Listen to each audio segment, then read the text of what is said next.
Olá, meus alunos! A nossa aula hoje é de Ciências, disciplina de Ciências, capítulo 2, página 18.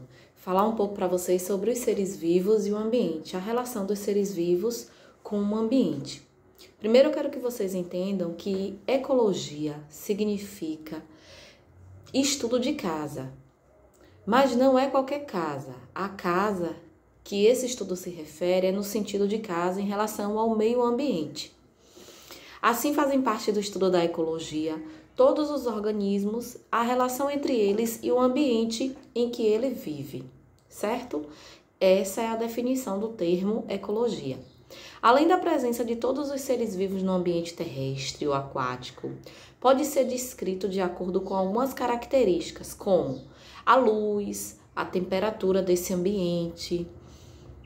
A temperatura nos oceanos, gente, ela é uma temperatura muito fria, né? De acordo com a região em que seja. E tem também as temperaturas que são mais quentes em determinadas regiões. Então, todos os ambientes, eles são iguais? Não. Existe uma variedade aí de ambiente e assim é o que vai dar uma diferença de ambiente, que é o que vai dar essa diferença nas variedades dos organismos presentes nela. Nas regiões frias, por exemplo, a temperatura é bem menor.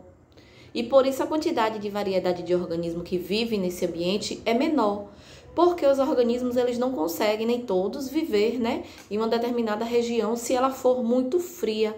Já na região dos trópicos, onde a temperatura é maior, é uma temperatura mais quente, né? Então esses organismos eles são maior a quantidade. A gente encontra diversos tipos de organismo em um ambiente mais quente, né? Mais propício para o tipo de organismo.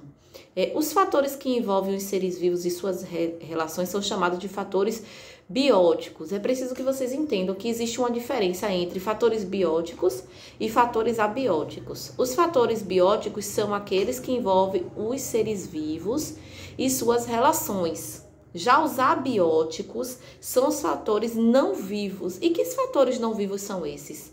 É a luz, é a temperatura, é o vento, tudo isso envolve, né, esses seres vivos. Um ecossistema, ele é formado pelo conjunto de fatores bióticos, que são os seres vivos, e pelos fatores abióticos, que são os seres não vivos, presentes em determinado local. Assim, a umidade, a temperatura, o solo, o vento, eles agem sobre certas áreas, associando aos seres vivos que ali vivem uma relação estabelecida entre esses seres vivos.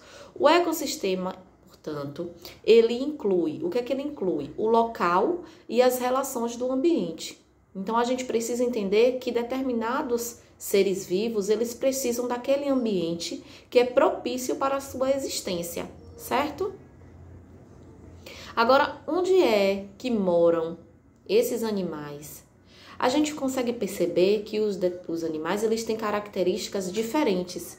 Então, cada um vai viver em um local diferente, de acordo com as suas características, né? Assim, a gente tem aí no módulo até exemplos, né? Por exemplo, um bicho preguiça vive na floresta. Já a unha pintada... A onça também vive na floresta, mas um camelo e o suricato, eles vão viver no deserto. Por que que existe essa diferença? Porque existe algo chamado habitat. O que é habitat? Habitat, gente, é o lugar onde esses seres vivos vivem, onde eles moram.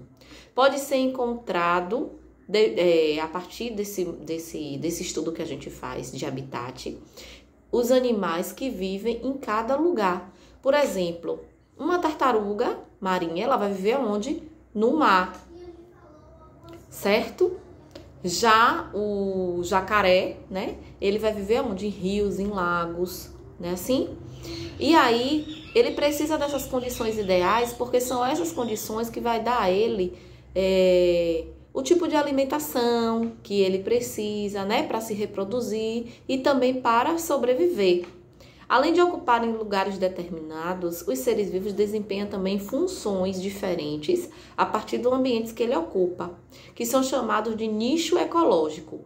É o conjunto das funções que os seres vivos desempenham no ambiente. Por exemplo, a onça, ela caminha pela floresta e ela se alimenta de carne. A onça é um animal que carnívoro, nós já estudamos sobre isso.